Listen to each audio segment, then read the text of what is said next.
Buksan po natin ang ating mga Bibles sa John chapter 7. John chapter 7. Tayo pong lahat ay tumayo. Verse 3 hanggang 5. John chapter 7, verse 3 hanggang 5.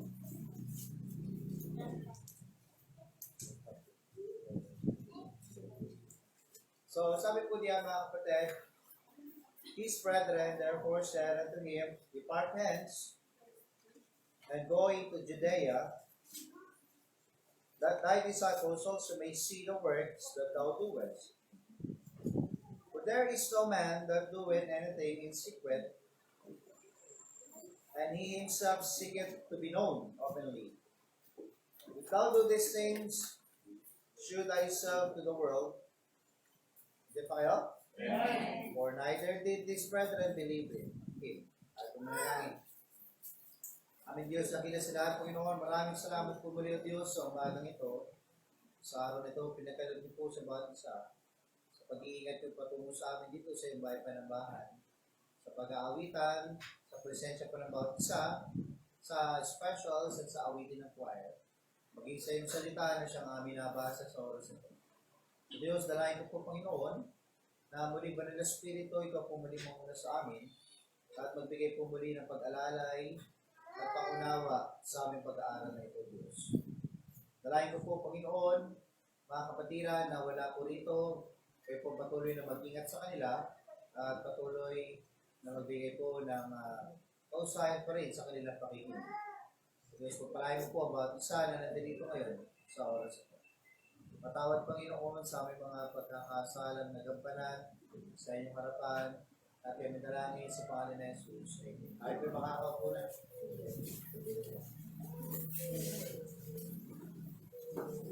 So, dito po sa chapter 7 nito, mga kapatid, ay makikita po natin dito na yung mga kapatid po ng Panginoong Jesucristo sa katawan, sa kay Maria, kasi may mga kapatid siya eh. May kapatid siya doon kay Maria, na ito po si Maria ay anak na nila ito ni Joseph. Ang tatay talaga nito nila, na mga kapatid niya ito, ay wala na pong iba kundi si Joseph na. Baga sa katawang tao, ay ang Panginoong Jesucristo ay mayroong kapatid.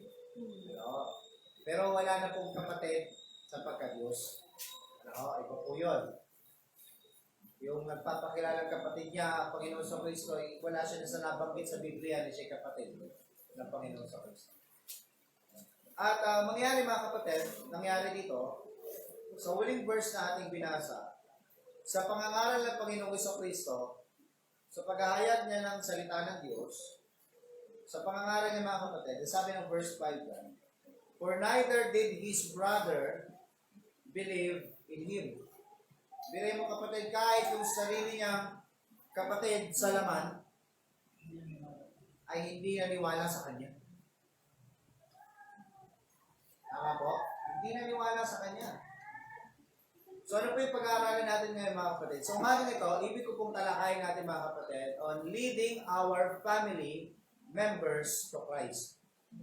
Leading our family members to Christ. Kasi kagaya po ng nangyari sa Panginoong Jesucristo mga kapatid, yung nararanasan mo ngayon na ikaw mismo rejected ka ng sarili mong kamag-anak, sarili mong kapamilya, sa iyong pananampalataya, sila mismo hindi naniniwala sa iyong pinaniniwalaan, nangyari sa Panginoong Jesucristo. Nangyari sa Kanya. So, sa lahat mga kapatid na pwede natin maturuan sa bawat tao, sa katauhan dito sa ating paligid, alin mo ba na isa po sa pinaka talagang hard na mga tao na malid natin sa Panginoon, wala pong iba kundi yung sarili mong kapamilya. Oo. Sarili mong kapamilya, sarili mong katugo. At ang mga relihiyoso natin, mga family members, yan din po yung napakahirap din pong malid papunta sa paanan ng ating Panginoon. Napakahirap mailid, sapagkat sila yung mga relihiyoso na at meron silang mga naitanim sa kanilang kaisipan, meron silang mga nakagawian, mula pa ng pagkabata nila, nakasanayan nila. Inuulit ko mga kapatid, hindi po ibig sabihin nakagisnan mo, nakagawian mo, o marami matatanda nang gumagawa, ay tama na. Hanggat hindi mo napapatunayan mula sa iyong pag-aaral sa salita ng Panginoon yung katotohanan na yan, at hindi yan ang tinutumbok mismo na mensahe ng salita ng Panginoon, hindi mo masasabing katotohanan niya. Sapagkat anumang mga gawain na naitatag dito sa mundong ito, na taliwas sa salita ng Panginoon, ayan po ay hindi sa Panginoon. Ano?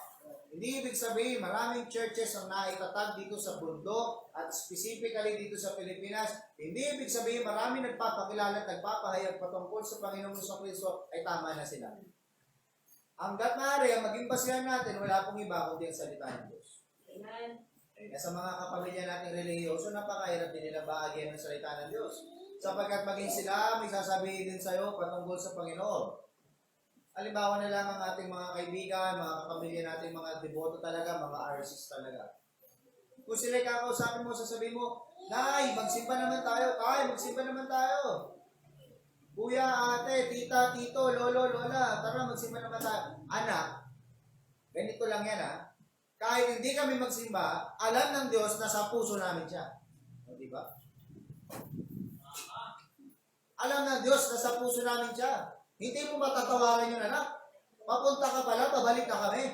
Hindi tayo nagkasalubong. Ano? Kaya ikaw ba, totoy ka pa lang dyan sa pananampalataya, kami matatagal na kami dyan. Kaya alam na namin na kapag nasa puso mga Panginoon, alam ng Diyos yan. Yan, di ba? Tapos kapag ikaw naman ay nagkaroon ng pagbabago sa iyong pananampalataya, mula doon sa nakakisa mo, kung halimbawa ikaw ay RC, pagsasabihan ka ng iyong mga kapamilya na matatanda na relihiyoso, na kasalanan yung ginagawa mo. Kaya paano mapapatunayan kung kasalanan hindi maipakita sa salita ng Diyos? Ano, isang bagay mga kapatid kung bakit alam natin yung kasalanan sapagkat ito po ay pinangalanan ng salita ng Diyos. Amen. Kung bakit alam natin ang kasalanan sapagkat sinabi po ng salita ng Diyos kung ano ang kasalanan. Hindi po basta sinabi lang sa atin ng ating kapamilya, ng ating kamag-anak, o ng kung sino man na may kasalanan. Kundi mismo ang salita ng Panginoon ang tumutukoy, ang naglantad, ang nagsiwala kung ano ba yung kasalanan. Kaya alam natin kung ano ang kasalanan sa hindi kasalanan. Ano? At mind you mga kapatid, dahil po sa mga kabataan dito na wala pa ang inyong mga magulang dito at patuloy na nakararanas ng persecution, mula sa ating mga kapamilya sa pananampalataya na meron ka ngayon. Hindi kasalanan ang maglingkod sa tamang Diyos at ng may tamang pananampalataya. Kasalanan yung alam mo na yung katotohanan, hindi mo pa rin nilingon, hindi mo pa rin itinuloy ang katotohanan. Yan, kasalanan yan. Sapagkat ang sabi ng salita ng Diyos dyan, sa James, to them that know it to do good, and do it not, to them, it is what? A sin. Alam mo na yung tamang ginagawain, alam mo na yung matuwid, alam mo na yung katotohanan, pero hindi mo pa rin ginagawa yung katotohanan, iyan po yung kasalanan. Iyon ang kasalanan. Kaya sabi mo, kasalanan pa. Kasalanan ba ang malaman at ipagpatuloy ang katotohanan? Tama po? Kaya yung makikita natin, Now, initially mga kapatid, makikita natin dito na mismo ang mga kapatid ng ating Panginoong Jesucristo hindi naniwala sa Kanya. Hindi naniwala sa Kanya. Pero ganoon pa man, nakikita natin sila mga kapatid dito sa salita ng Diyos, nakita natin sila na sila'y naging kabilang doon sa upper room after ng resurrection ng ating Panginoong Jesucristo. Naligtas sila nung nag-resurrect ang Panginoon at nag-ascend. Doon sila nagkaroon ng kaligtasan at naging kabahagi sila ng mga 120 doon po sa Acts chapter 1 hanggang 13. Pusan po natin. Acts chapter 1, Acts chapter 1 verse 13 hanggang 15.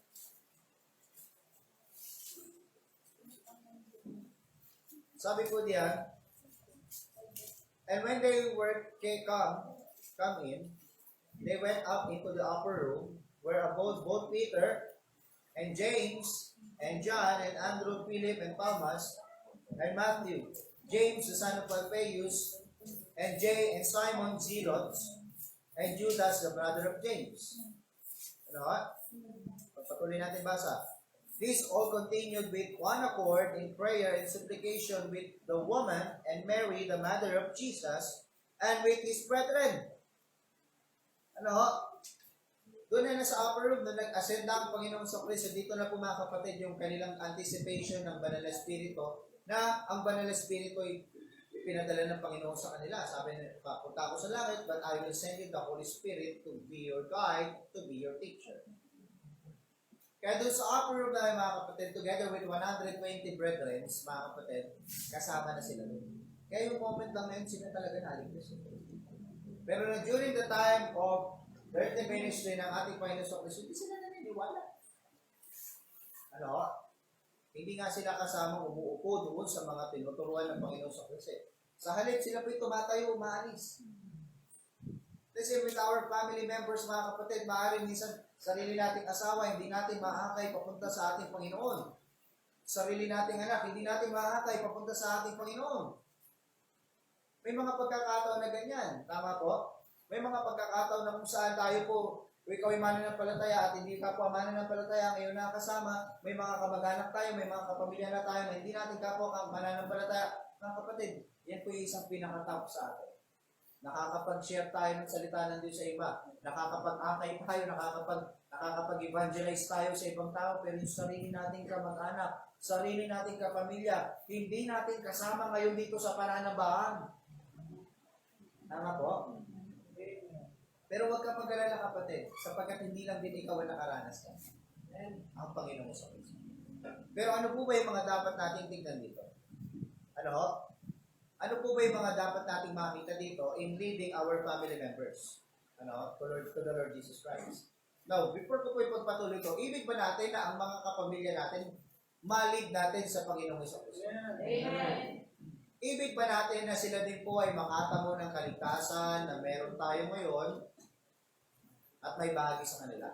Amen. Ibig ba someday na ang iyong mga tatay, nanay, kapatid, kuya, tito, lolo, lola, katabi mo ngayon sa simbahan? Amen. Ano? Then ito po yung mga bagay na dapat natin gawin. Leading family members to Jesus Christ, it requires, number one din mga kapatid, persistence.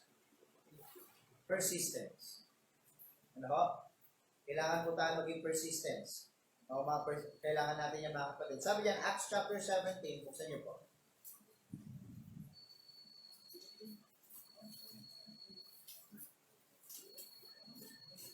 Acts chapter 17 verse 2. And Paul, as his manner was, went in unto them, and 3 Sabbath days reasoned with them out of the Scripture. Now, dito po mga kapatid, si Apostle Paul, nandito po siya mga kapatid sa Thessalonica. Ang kwento po dito mga kapatid, siya po yung nagpunta dito sa Thessalonica. At ang sabi niya mga kapatid, sabi niya, Paul, as his manner was, went unto them, 3 Sabbath days, and reasoned with them out of the Scripture. When we say reason to them, hindi po yung nangangatwiran lang. Iba po yan sa pangangatwiran ng mga kabataan ngayon sa kanyang magulang. Magkaiba yan. Yung sasabihin, nangangatwiran kahit paliko. Hindi yun. Ito po, ibig sabihin dito ni Apostle Paul, that he reasoned with them with Scripture, mga kapatid. Siya po ay nakipagtalas-tasan talaga, nakipagpaliwanagan siya. Gamit ang salita ng Diyos for 3 Sabbath days together with Thessalonica. That's why mga kapatid, nagkaroon si Apostle Paul dito ng persistency.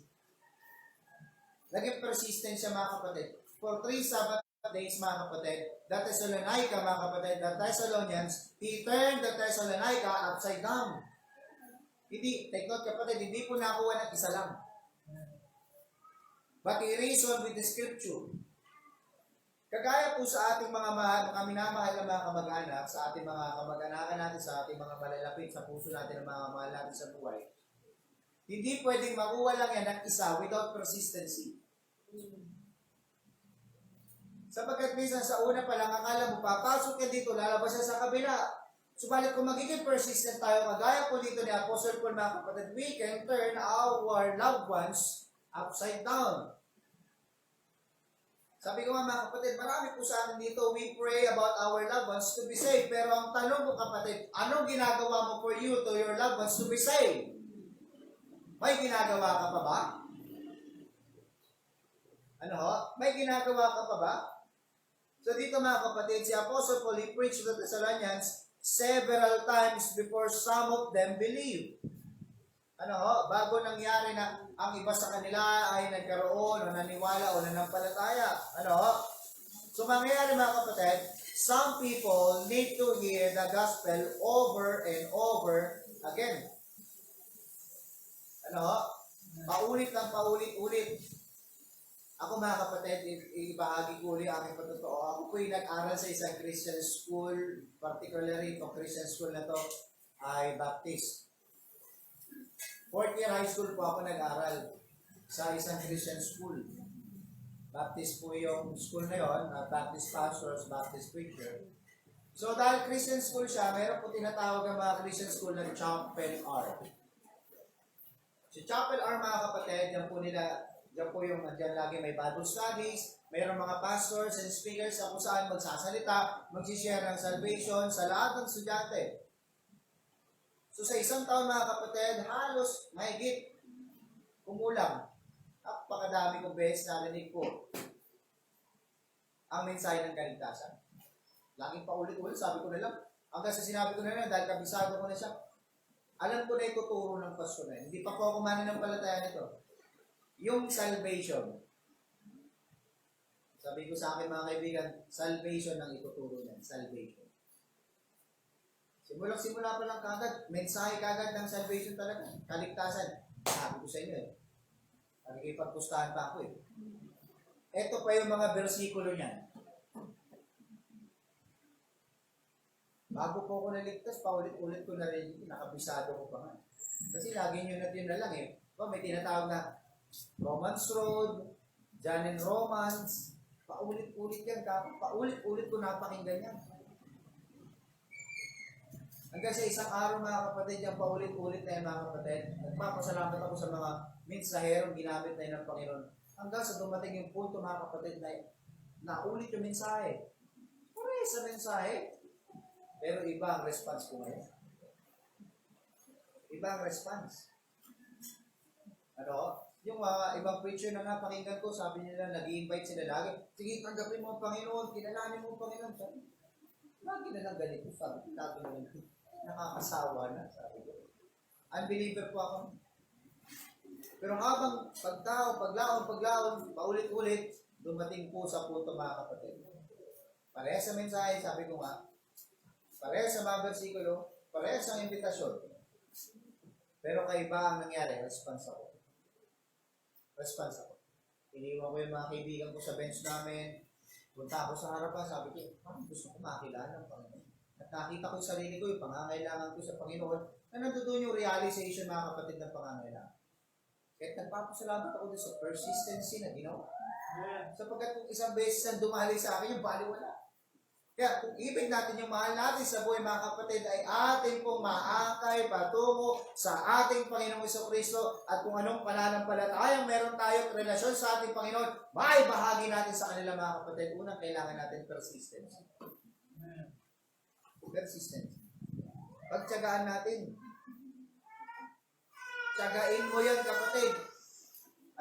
Pagtiyagaan natin yan mga kapatid. Kung minsan may mga pagkakataon, yayain mong manalangin, yayain mong mag-aral na salita ng isang unbeliever mong mahal sa buhay. Minsan tatanggi pa yan, pero i-insist natin mga kapatid, we need to be persistent. Tsagain natin sila. May mga pagkakataon, yung anak mismo natin hindi sumusunod. May mga anak tayo mga kapatid na marahil hindi pa sa Panginoon yan. Kailangan natin maging persistent mga magulang. Ikaw na nakakaalam ng katotohanan. Ikaw na nauna sa pananampalataya. Ganyan din sa mga anak dito mga kapatid. Huwag kang nagsawang magbahagi sa iyong mga magulang. Hindi mo pangangaralan ng iyong mga magulang. Pero ibig mo lang ipangaral ang salita ng Diyos sa iyong magulang. Ano? Napakahirap mga kapatid na tayo lang ang nakakaalam ng katotohanan pero ayaw natin ibahagi sa mahal natin sa buhay. Pero sa ibang tao, nagagawa natin yan. Nagagawa natin pagtiyagaan ng ibang tao. Nagagawa natin bisitahin ng ibang tao. Paulit-ulit, binabalikan natin hanggang sa madala natin sila sa Panginoon. Pero kamusta po yung mga mahal natin sa buhay? Napagtiyatyagaan mo ba? Napagtiyatyagaan mo ba? Kaya yan po yung unang bahagi mga kapatid na kailangan natin para ang ating mga mahal sa buhay ay madala natin sa Panginoon. Mapakilala natin sa Panginoon. Persistence. Kagaya po ng ginawa ni Apostle Paul dito sa Thessalonians. Hindi lang isang beses siyang nag-preach. Hindi lang 2 beses mga kapatid. Maraming beses. Inabot ng 3 sabat bago po ang iba sa kanila ay naniwala. Hindi lahat, pero some of them believe. Nagkaroon siya ng kasama. At nung nagkaroon siya ng kasama, isa siya nagkaroon siya ng kasama, dumami sila mga kapatid. Ang dami na nangangaral. Maaaring nag-iisa ka lang sa pamilya. Maaaring nag-iisa ka lang. Ako po nagsimula, nag-iisa lang. Mag-isa lang po ako sa bahay namin doon sa Marikina. Mag-isa lang po ako. Hanggang sa nasama ko yung kapatid ko, nasama ko yung mga pinsan ko, yan, sila Brother Glenn, at yung isa, pastor na po, si Pastor Neil, naisama ko. Naisama ko sila, Ma'am, si Papi. Naisama ko si Kurt. Naisama namin yung, pati si Joker, bayo ko. Nandun sila sa Marikina ngayon kasi wala silang sasakyan papunta dito, ang mahal mag-grab eh. Kaya live stream sila, kahit ibig nila makapunta. Yung mga pamangkin namin, ang dami na nila ngayon. May sama pa namin. Kaya yung iisa lang ako dati sa bahay. Ngayon, lahat kami sa bahay. Katsagaan. Nagkaroon pa nga pagkakataon, di ba? Magkaiba kami nila Ma'am si Papsi. Naging Methodist sila. Ang kapatid ko nawala sa Baptist, napunta sa Methodist. Bumalik ulit, naging mag-isa na naman ako. Pero never stop praying, never stop. Napagtyagaan pa rin, nandiyan, bumalik. Ayan, kasama ko sila ngayon. Amen? Pwede po ba tayo mag-ibig dyan? Andito tatay ko, andito nanay ko, andito kapatid ko, pinsan ko, andyan kapatid ko sa bahay, sa Marikina, nanonood ng live stream. Bayaw ko, pamangkin ko nandun. Tama po. Persistence. Hindi yung sasabihin natin kagad kamusta yung mahal sa buhay. Sasabihin natin kagad, wala yung pastor, ayaw yun. Talaga? Wala ka tiyaga? Kung sinabi kagad na ayaw, wala talaga. Ayaw mo na. Samantalang mga kapatid, sa ibang tao na pagtsatsagaan natin, yung kasama natin sa bahay, hindi natin mapagtsagaan. Tama po? Kaya paano natin sila mawin? Tama? Pastor, bata pa kasi ako eh. Bata ka nga mga kapatid, pero simulan mo din sa mga kaidaran mong pinsan. Sige, sama kayo sa akin sa church. Sama kayo. Dahil pag lumaki ka rin, madadami rin yun sila. See? Persistence mga kapatid. Persistence. Pangalawa mga kapatid, is that kailangan natin for us to win our family members, our family to Christ. Is that, pangalawa, prayer. Prayer. Pinapanalangin ba natin yung mga mahal natin sa buhay? Punta po natin sa Romans chapter 10 verse 1. Romans chapter 10 verse 1. Sabi niya, brethren, my heart's desire and prayer to God for Israel is that they might be saved. Sabi na Apostle Paul yan mga kapatid. Pinanalangin niya ang bayan ng Israel at ang kanyang panalangin sa bayan ng Israel mga kapatid, that they might be saved. They might be saved. Marami tayong panalangin sa mahal natin sa buhay, tama po? Minsan pag narinig natin na may hindi magandang nangyayari sa ating mga mahal sa buhay, we tend to ask a prayer request, mga kapatid, please pray for my family members, for my relatives out there. Nandoon sila, mayroon silang problema, mayroon silang kasakitan, mayroon silang pagsubok, mayroon silang ganito, may ganyan. Tama? Pero kailan mo pinanalangin na sila naman ay maligtas? Maaaring pinanalangin natin yung kanilang pangangailangan masustain. Kanilang karamdaman gumaling. Kanilang problema masolusyonan. Pero kailan kapatid pinanalangin mo yung unbeliever mong mahal sa buhay na sila din ay makakilala sa Panginoon at maligtas. Tama po? Amen? Amen. Now dito po, isang halimbawa ni Apostle Paul sa atin dito, he prayed for the Israel that they might be saved. Ano? Kaya kung tayo po'y magdidili sa ating kapitbahay, sa ating kaibigan, sa ating kamag-anak, mga kapatid, sa ating kamanggagawa, sa ating mga kaklase, o kung sino pa mga kapatid, ang kailangan natin mga kapatid is we need to pray for them earnestly and regularly. Huwag natin kagad sabihin sa kanila na, ayaw mo, di ba? Hindi man ako nawalan. Ay, hindi kapatid. Hindi yun ang attitude mga kapatid na pinagkaloob sa atin ng Panginoon at hindi yun ang attitude ng ating Panginoong Jesucristo. When you look at the cross mga kapatid, sabi niya, He was moved with compassion. May awit din tayo sa hymnal natin. Ano po yan? A Passion for Souls. Kinanta ni Ma'am Jill, di ba? Kailan kinanta ni Ma'am Jill? Kahapon? Sa prayer meeting. Yung awitin na yun, mga kapatid, A Passion for Souls. Tapos wala kang katyagaan, yung persistency, at hindi mo sila pinapanalangin. Tapos, gusto natin ng passion ngayon. See? We need to pray them earnestly and regularly. Ano? Pray them. Ano? We need to be sensitive and responsive to the leadership of the Holy Spirit. Sa pangunguna ng Banal na Espiritu. Ano? Pag tayo po'y nagdi-deal ng mga close na tao sa atin. Alam niyo kasi pag isa sa mahirap din na hard ka lang ng masyaran, bukod sa pamilya mo, yung close friends mo. Sino dito, nandito yung best friend niya? Amen. Bago yung may best friend ka pang unbeliever. So, di pa sa best friend ko nasa church na pinalitan ko. Well, good thing yan. Pero yung best friend mo sa labas sa unbeliever, yung mga naging kaibigan mo, sino dito? Nandito ba sila? Nandito ba sila? Wala, di ba? Pero nakikita kayo sa labas. Nagkakaroon kayo ng hangouts. Tama? Kahit pandemic kasi pwede na mag-hangout naman eh. Basta meron ng face shield saka face mask. At saka nasa legal na edad ka. Nag-hangout kayo, di ba? Pero tanong ko kapatid, kasama mo rin ba sila sa paglilingkod sa Panginoon? Nagampanan mo na ba na maipresenta sa kanila ang kaligtasan ng Panginoong sa Kristo? Yes, Pastor, nagampanan ko na. Gaano kadalas? Ay, panalangin mo na ba sila? Diba? Napagtsagaan mo na ba sila? Napagsumikapan mo na ba sila?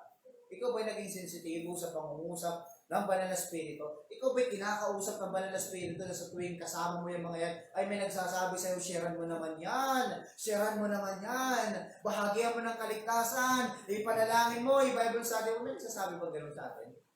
Naririnig mo ba yun? O binabaliwala lang natin? Oo nga, siniran mo ng pagkain. Siniran mo ng higaan. Kasi magkasama kayo sa isang kwarto. Pero hinayaan mo lang lumipas, mga kaibigan mo yan eh. Tama? Mga kaibigan natin. Pastor, kasi mga pilosopo sila eh. Kaya nga you need to pray them earnestly and regularly. No? You need to pray them. Tiyaga, kapatid. Isipin mo nila yung mga tao nagtiyaga din sa'yo. Kapag nililingon ko yung mga tao nagtiyaga din sa akin at nanalangin para sa akin, grabe. Kahit na parang hindi ako nagpapakita ng sense of interest sa mga pinagsasabi nila sa akin noon pa, na may nagturo sa akin, nagdisipulo sa akin, nagdagdag ng karunungan sa akin, nagtiyaga pa rin sila. Tama po? Nagtiyaga pa rin. So, may nagtuturo din siya, may nagtiyataga sa'yo eh, may nag-alalay sa'yo eh. Wala man sabihin natin na biglang may nag-disciple sa'yo, pero may nagturo sa'yo. May nanalangin para sa'yo. Ngayon din gawin natin para sa'yo. Panalangin natin. Kahit yan ay asawa natin, biyanan natin, kapatid, bayaw, hipag, pinsan, lolo, lolo sa tuhod, lolo sa sako, lolo sa bukong-bukong. Panalangin mo kung buhay pa yan.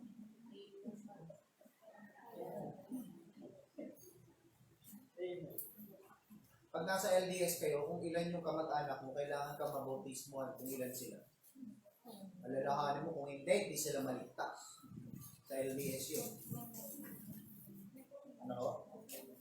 Pero dito kapatid, kailangan lang natin earnestly and regularly pray for them. Pray for them. Ano? May mga kapitbahay tayo mga kapatid, we need to pray for them.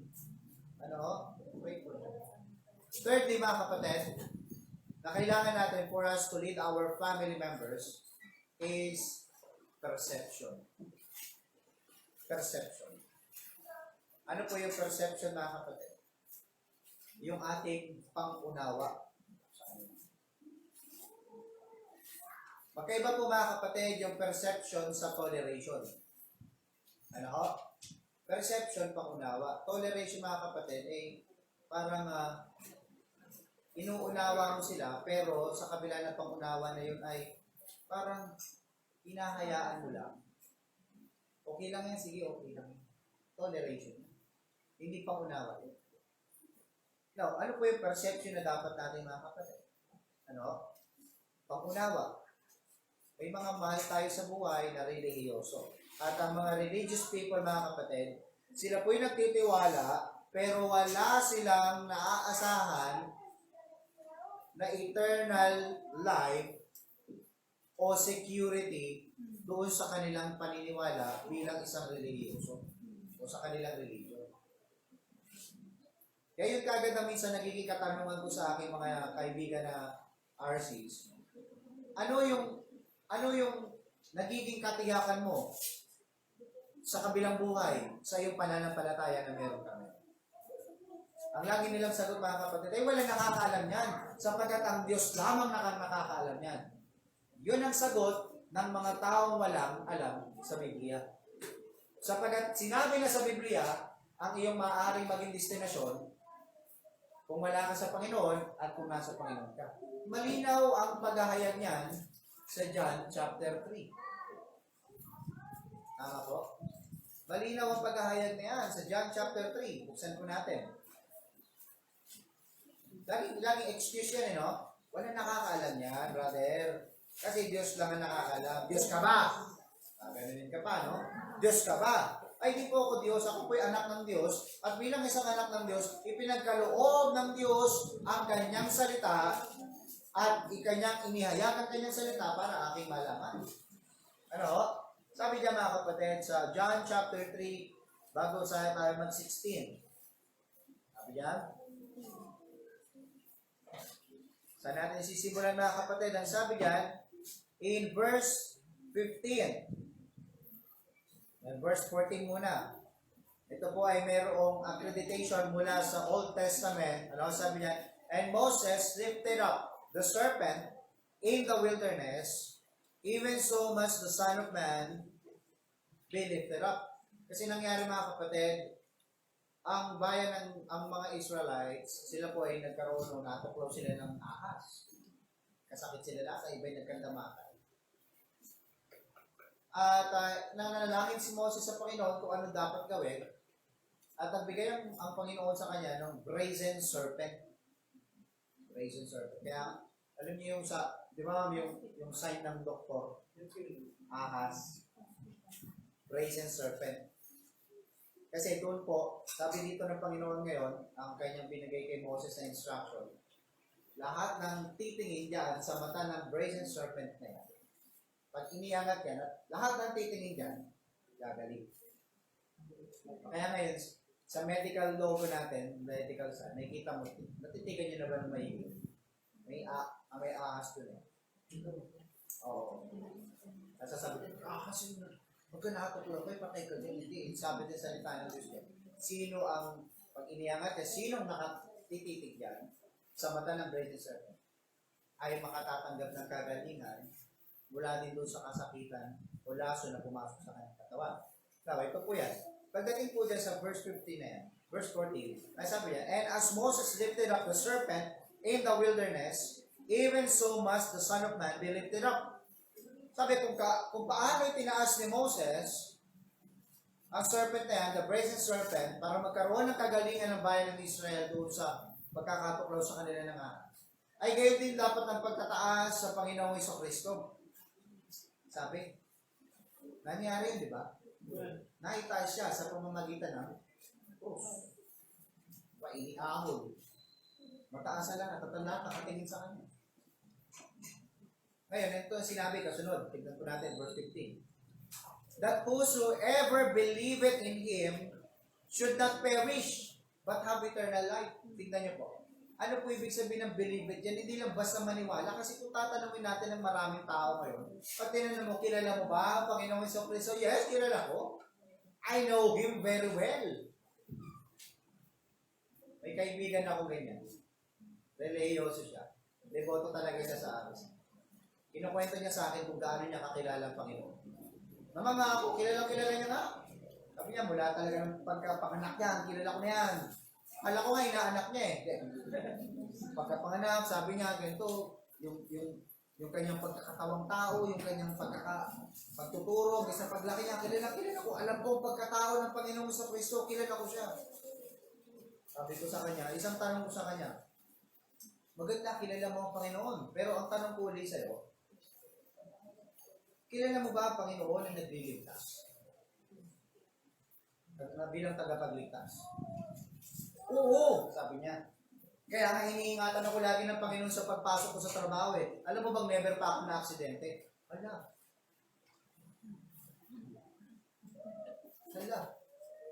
Ibang kaligtasan, ibang tagapagligtas ang tingin sa Panginoon. Hindi kaluluwa. Sabi ko po sa inyo mga kapatid, yung kaligtasan na meron tayo sa araw-araw ay maaaring yan ang maging resulta ng iyong masusing pag-iingat. Kung mag-ingat ka, pwede ka maligtas sa mga aksidente sa paligid. Pero yung kaligtasan ng ating kaluluwa, ang Panginoong Jesucristo ang nagkakalugyan. Tama po? Kaya sabi nito mga kapatid, ano po ba yung believe na yun? Maraming naniniwala, pero ito po mga kapatid, ay pananampalataya sa Panginoon. Marami din may pananampalataya sa Panginoon, pero limitado ang kanilang pananampalataya sa Panginoon at pagkilala. Kaya sabi nito mga kapatid, that whosoever believeth in Him should not perish, but have eternal life. Kung ikaw ay manampalataya sa Panginoong Jesucristo, ngayon din, sabi ng salita ng Diyos, ikaw ay magkaroon ng buhay na walang hanggan. Saan ang buhay na walang hanggan? Hindi po dito mga kapatid. Ang sabi ng Romans chapter 6:23, buhay na walang hanggan kasama ng Panginoong Jesucristo. Amen? Sunod yan, may kita natin. Papasok na sa verse 16. For God so loved the world that He gave His only begotten Son, that whosoever believeth in Him should not what? Perish, but have everlasting life. Verse 17. For God sent not His Son into the world to condemn the world, but the world through Him might be saved. Hindi para i-condemn. Kung hindi pinadala ang Panginoong Jesucristo sa atin dito, bumaba ang Panginoong Jesucristo sa atin dito, para magkaroon tayo ng kaligtasan. Kaligtasan. Ano? At hindi ba sa i-condemn? Verse 18. And he that believeth on Him is not condemned. Ano ibig sabihin ng condemn mga kapatid? Kapakamakal yan. Ikaw ay nahukuman na. Ano? At sa mas lalong pag-aaral mga kapatid, condemn mga kapatid, ay yung nag-aantay na lugar sa ilalim ng lupa. Ano po yun? Ang impyerno po ito totoo. Huwag kayong maniwala sa mga nagsasabi dyan sa paligid na hindi daw totoo. Ang impyerno daw ay itong mundo na ito. Kaya sinasabi tuloy ng mga iba dyan, ano ba itong buhay na ito? Mala impyerno. Naranasan niya na impyerno mga kapatid. Ang apoy sa impyerno ay apoy na hindi nagbibigay ng liwanag. Kaya sinasabi diyan, condemn.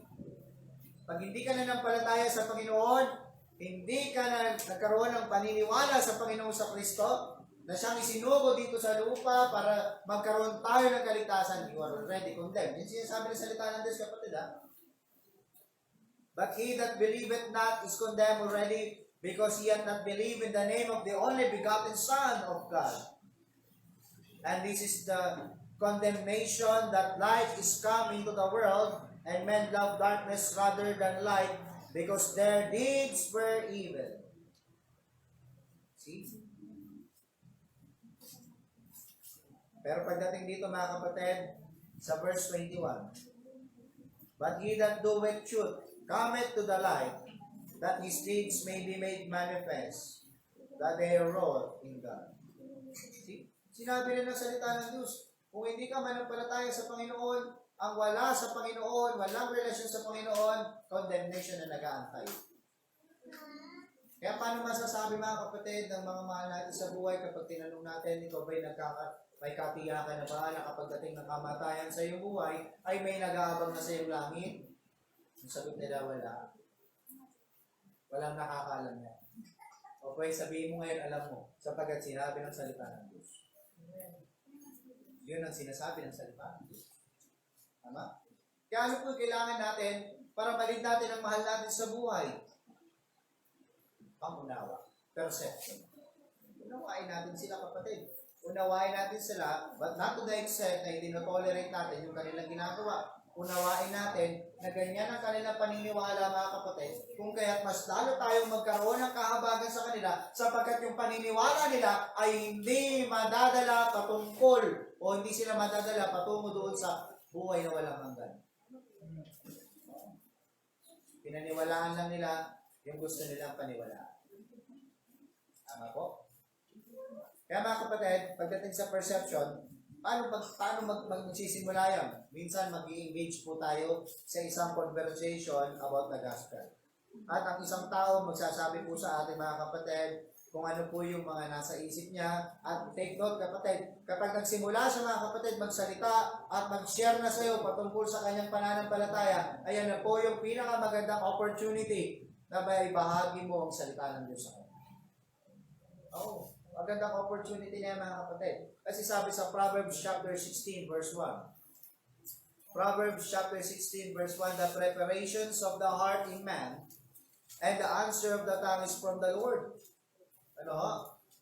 Yan na po yun kapag nagkaroon na siya na i-voice out niya na. Minsan kasi may mga tao hindi kagad nagsasalita Hindi kagad mag-share, hindi natin malalaman kung ano yung kanyang saloobin Pero mga kapatid, if we are going to listen them very carefully, they will reveal through their heart kung anong kanilang kalagayan.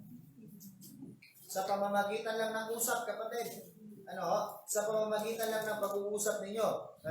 And the Lord will lead us and will quote us verses, mga kapatid. Kaya napakahalaga din, mga kapatid, na meron po tayong daily Bible reading sa atin Sapagkat yung mga binabasa natin sa salita ng Diyos, yung mga versikulo minimemorize sa atin, mga kapatid, naiipon niya sa subconscious natin. At pagdating ng araw, mga kapatid, nagkaroon ka ng kausap, meron kang mahuhugot mula sa iyong subconscious na may babahagi mo na tugma doon sa pangangailangan ng isang tao yan.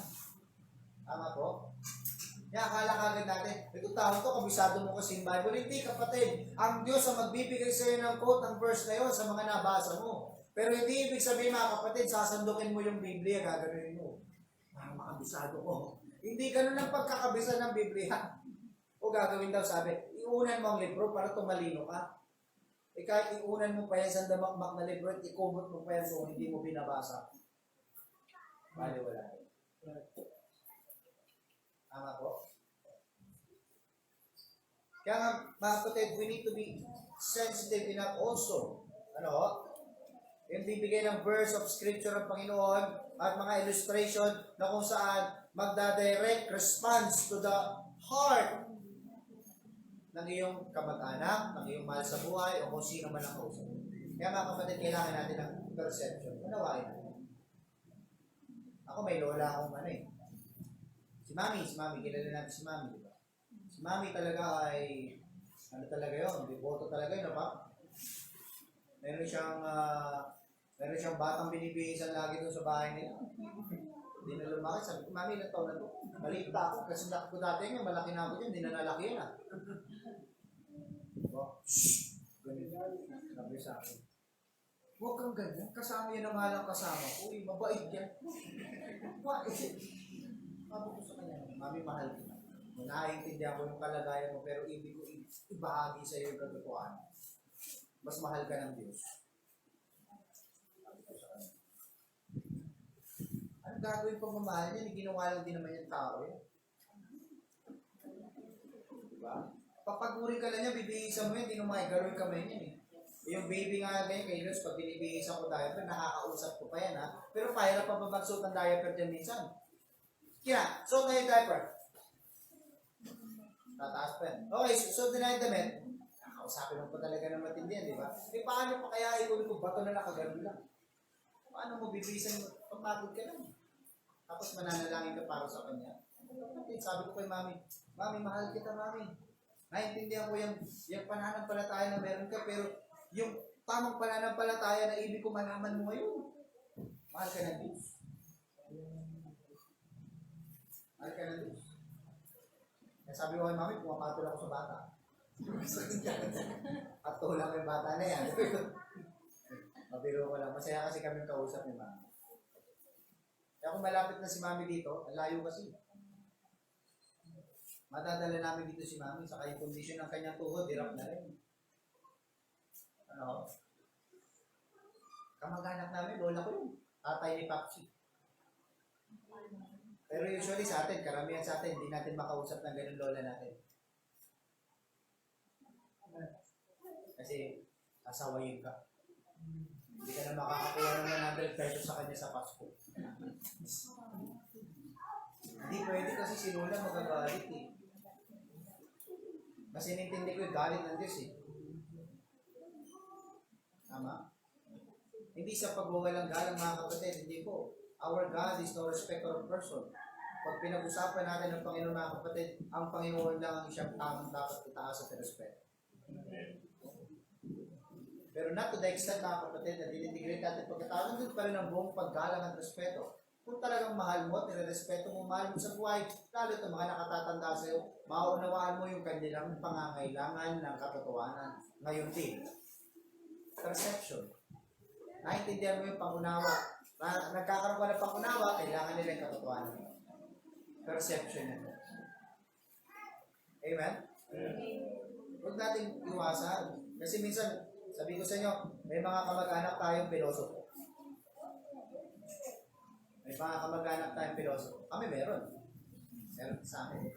May mga mahal tayo sa buhay na talagang sila pa mismo ang magbibigay sa iyo ng ikaw ko kontrahin pa, didibatingin ka pa, tatanungin ka pa kaagad. Ano nga pala yung paniniwala niyo? Ano nga pala? Baptist. Baptist kayo, Baptist. Ano yung paniniwala sa Baptist? Pagka nagkaroon na, salubungin mo na. Salubungin mo na. Basta alam mo sasabi mo, salubungin mo na. Ano? Lahat tayo dito maaaring maging missionary. At ang mission field natin yung tahanan natin. Ano? Kamusta yung field mo? Kamusta yung field? Next mga kapatid, malapit na po tayo matapos. Diyan pa kayo? Yeah. Next is patience. Patience. Ano? Yung una, persistence, di ba? Magtsatsaga. Patience, magtitiis. Tiis. Ano? In John chapter 4, verse 7 hanggang 26. John chapter 4, verse 7 hanggang 26. So, ito po mga kapatid, ang senaryo po dito, ang Panginoong Jesucristo, siya po ay nag-witness doon po sa isang babae doon sa balon. Woman at the well. Kaya sabi niya mga kapatid, there cometh a woman of Samaria to draw water. Jesus saith unto her, give me to drink. For his disciples were gone away unto the city to buy meat. Then saith the woman of Samaria unto him, how is it that thou, being a Jew, askest drink of me, which am a woman of Samaria? For the Jews have no dealings with the Samaritans.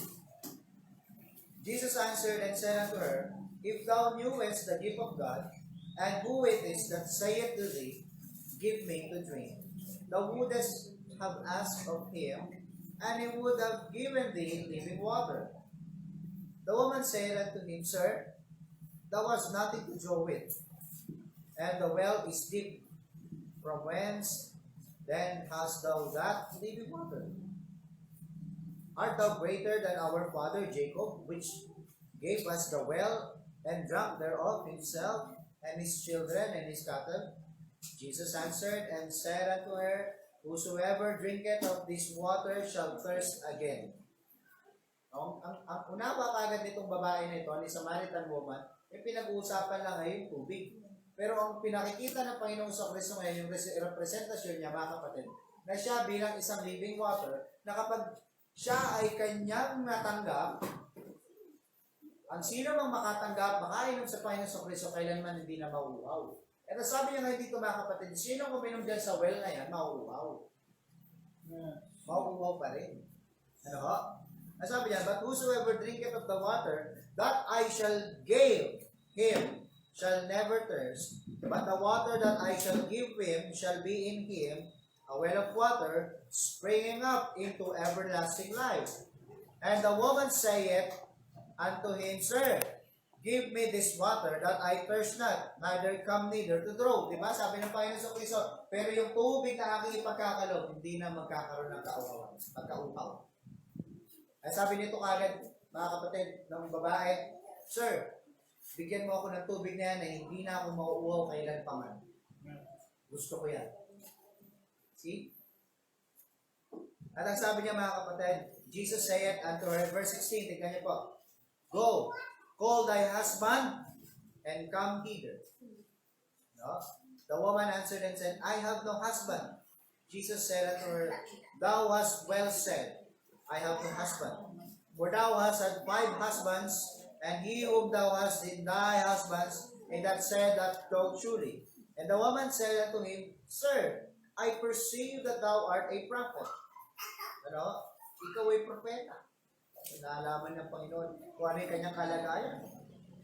Pagdating dito, and the woman said unto him, Sir, yan, in verse 20, Our fathers worship in this mountain, and ye say that in Jerusalem is the place where men ought to worship. Verse 21, Jesus saith unto her, Woman, believe me, the hour cometh when ye shall neither in this mountain nor yet at Jerusalem worship the Father. You worship, ye know not what. We know what we worship, for salvation is of the Jews. But the hour cometh, and now is, when the true worshippers shall worship the Father in spirit and in truth. For the Father seeketh such to worship in him. God is a spirit, and they that worship him must worship him in spirit and in truth. The woman saith unto him, I know that Messiah cometh, which is called Christ. When he is come, he will tell us all things. And verse 26, sabi po ng Panginoon, and Jesus said unto her, I that speak unto thee am he. See? Now, ano po makikita natin dito? Ang haba ng usapan nila. Pero nandoon yung katyagaan o pagtitiis ng Panginoong Kristo dito po sa babae. Diba? Ang dami ng usapan nila, hanggang sa ipinakilala na ipresenta ng Panginoon kung sino siya. See? So, talaga nagbigay po ng oras ang Panginoong Kristo dito sa woman at the well. Ano? So, maybe sa mga kapatid, when we are talking about the Lord Jesus Christ, minsan ganito po nangyari. We are so urgent. Parang nagmamadali tayo. Para tayo nagmamadali. Pag pinag-uusapan natin ang Panginoong Kristo, mag-share tayo sa pamilya natin, para tayo nagmamadali. Huwag tayong magmamadali, kapatid. Minsan, ito pa, we are also so urgent to get the decision. Halimbawa, nabahagyan natin, gusto natin kagad, mag-decision siya. Diba? Sige na, bakit hindi na tayo magkita ngayon? Kailangan mo na magdesisyon. Sigurado ka ba talaga? Baka gusto mo na magdesisyon siya, pero hindi pa niya naunawaan ano yung pagdidesisyonan niya. So siguro kailangan ng persistency muna. Kagaya ng ginawa ni Apostle Paul sa Thessalonians, he preached several times bago merong naniwala sa kanya. Bago may naniwala sa kanya, kapatid. Huwag tayo maging urgent o magmadali to get a decision. Minsan, nagkakaroon tayo ng pag-rush sa conclusion, then we lose the opportunity. Gusto kagad natin ang conclusion, gusto kagad natin ito resulta, pero nawawalan talaga tayo ng opportunity. Nawawalan tayo ng opportunity. Kagaya po nito mga kapatid. Hindi ko pa naranasan ito mangisda eh. Naranasan niyo na mangisda na mamingwit? Sino na nakaranas na mamingwit? Hindi ko pa naranasan niya. Pero ang na-obserbahan ko kapatid ganito po. Kasi minsan may napapanood po ako sa videos mga ganito. Sa ibang bansa meron sila yung parang contest talaga. Ang lalaki ng isda, no? Tapos, pag nakabingwit nila yun, nakikita niyo po yung pagtitiis nila. Nasa bangka ka. Kung gusto mo kagad maiahon siya, pag ipinilit mong iniahon ng iniahon yun, anong mangyayari sa'yo? Nasa bangka ka, maliit na bangka. Maaari kang tumaob. At kapag tumaob ka, mawala ng opportunity na makuha mo lalo yung isda. Kasi may nadali mong iangat. Diba? Pero na-observe ko mga kapatid sa mga nanguhuli na namimingwit. May nakahuli po ganito kahaba. Sa ganitong kalaking isda mga kapatid, sa pamingwit, mabigat yun, Mabigat yun. Namingwit siya, nasa tulay sila. So, ang ginawa niya mga kapatid, habang iniikot niya, tumatakbo siya, papalapit sa pampang. Papalapit. Kaya yung ginawa ng mga nasa yate, ng mga nasa bangka. Pumalik sila, dalawa sila, dali natin sa pampang. Hanggang sa unti-unti, doon sa strength ng isda na nasa ilalim, habang pababaw yung kanyang nalalamuyan, nababawasan yung kanyang strength na mag-resist doon sa pamingwit. Hanggang sunod na dala niya mga kapatid doon.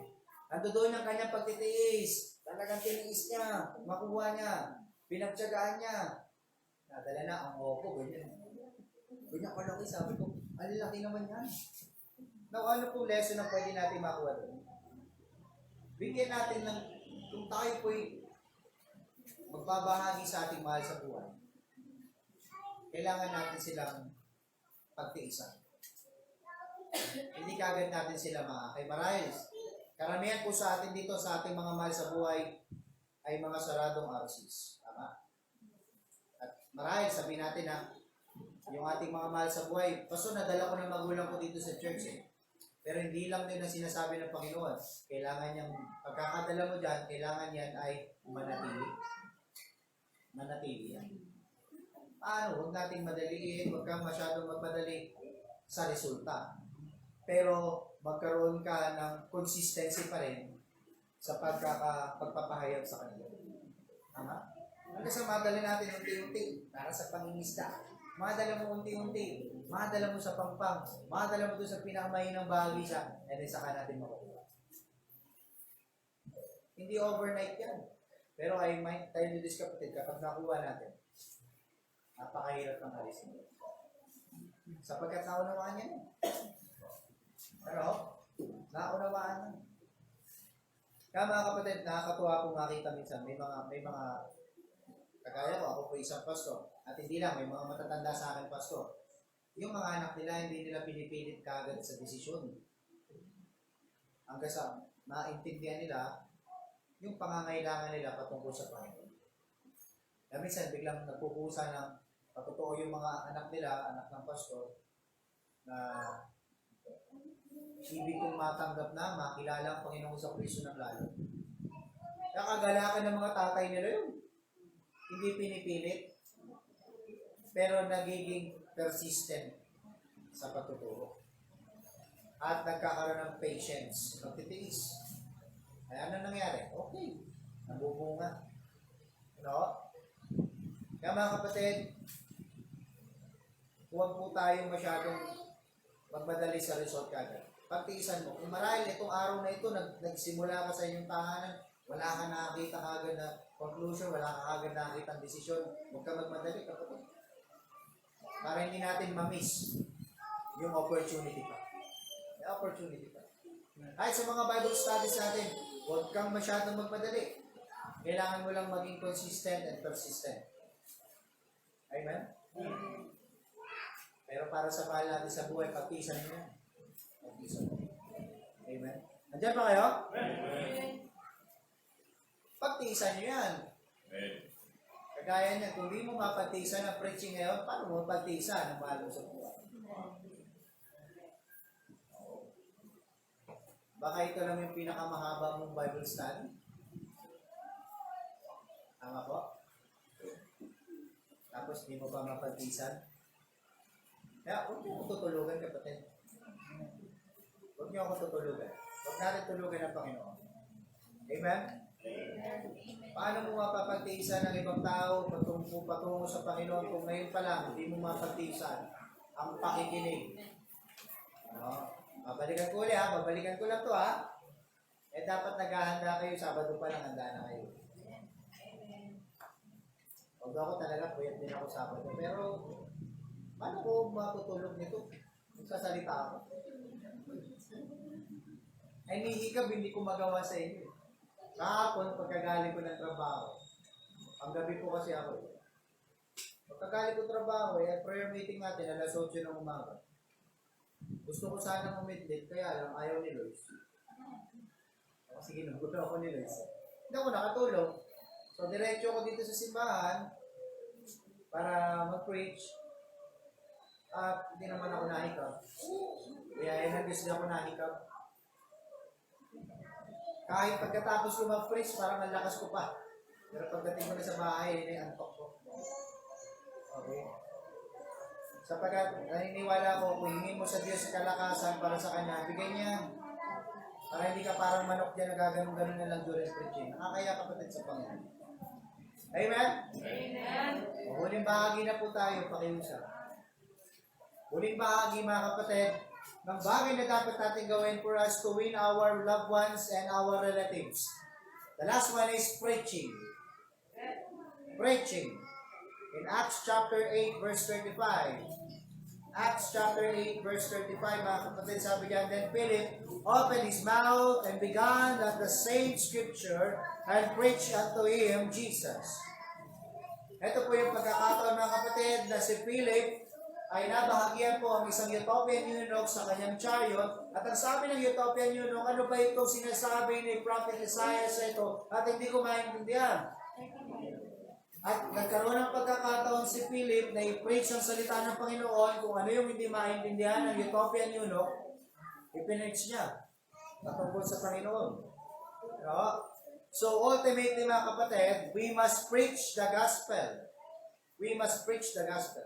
Ano? Through the conversations that we have about the Lord, hindi mo kailangan ipaliwanag, mga kapatid, yung pagkakaiba-iba ng mga religion sa panahon natin ngayon. Pakiusap, kapatid, if you're going to share the Word of God, mga kapatid, huwag mo nang ipakita pa yung pagkakaiba-iba. Kami ganito, sila ganyan. Hindi, kapatid. Direct to the point tayo, you need to preach the Word of God. You need to preach the gospel of the Lord Jesus Christ. At hindi po yung doktrina ng iba pa. So when we talk about to our relatives, to our loved ones, huwag mo nang banggitin. Alam mo, yung ganito, ganito, ganyan. Yung ganito, ganito. Direct to the point tayo, kapatid. We need to preach the Lord Jesus Christ sapagkat wala pong ibang dapat ipahayag dito, mga kapatid, kundi ang Panginoong Jesucristo lamang. Doon tayo, mga kapatid. We need to preach the Lord Jesus Christ. Ipakita natin, ipaalam natin, iparamdam natin ang pagliligtas ng Panginoong Jesucristo sa kanila. Magagawa natin yun sa pamamagitan ng preaching. Preaching. Tuloy lang tayo, mga kapatid.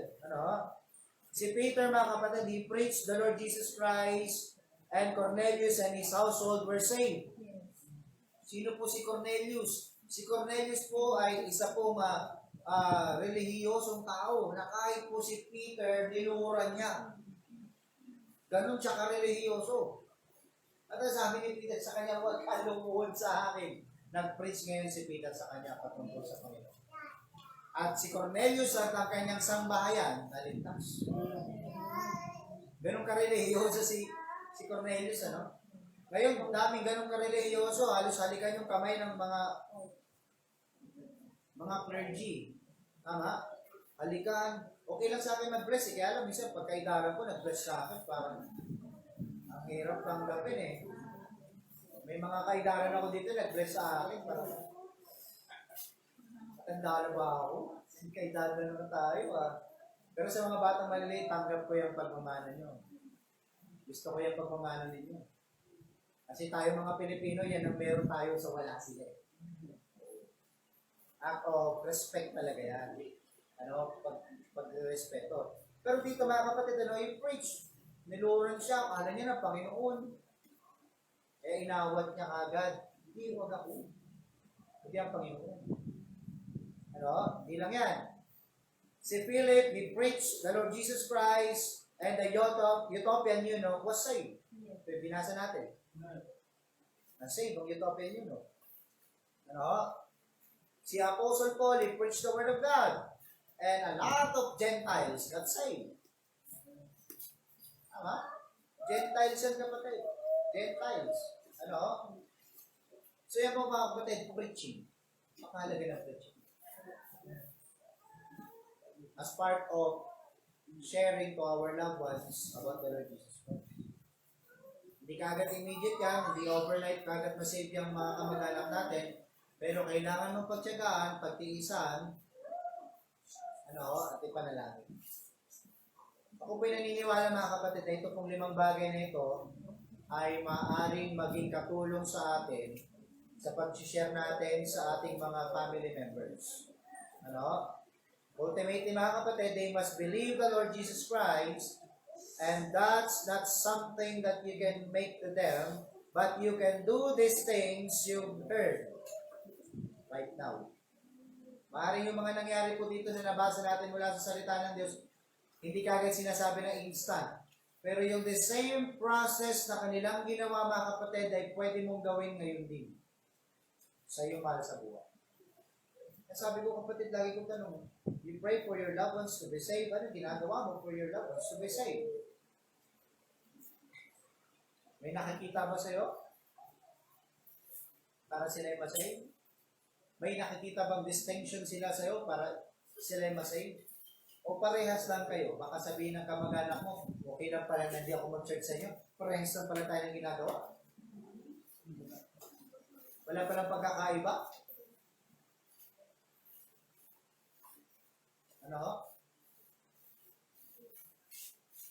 Naniniwala ko pag mas naging effective ka sa iyong mission field, sa iyong mga family members, kapatid, ay magiging effective ka rin sa hindi mo kapamilya.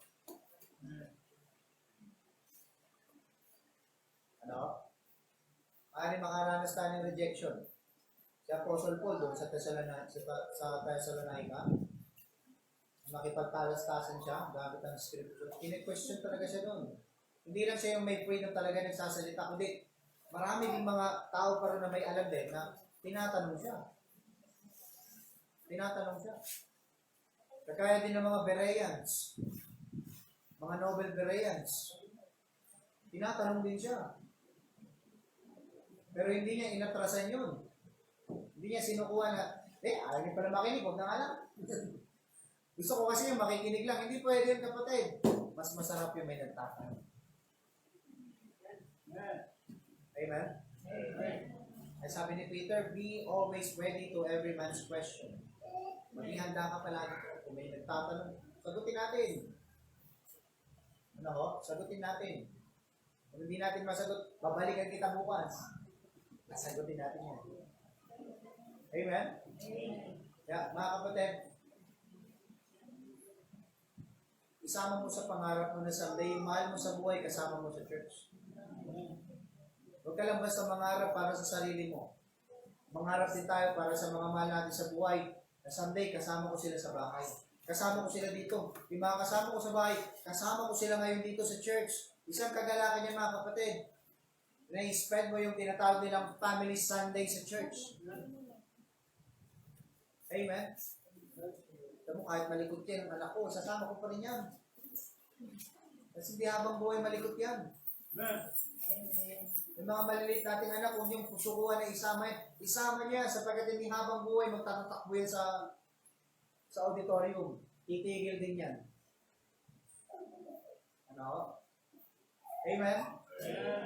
Let's pray for our family members. Huwag mo lang basta ipanalangin yung kanilang pangangailangan sa araw-araw. Ipanalangin mo rin yung kanilang pangangailangan ng kaligtasan. Amen? Amen. At sa pamamagitan ng kapatid, maaari mo silang madala, mailapit sa Panginoon. At mangyayari yung kapatid sa pamamagitan mo ngayon din. Ngayon din. Kanina, tinanong ko kayo bago tayo magpatuloy. Gusto nyo ba yung mahal nyo sa buhay kasama sa church? Sabi nyo, gusto nyo.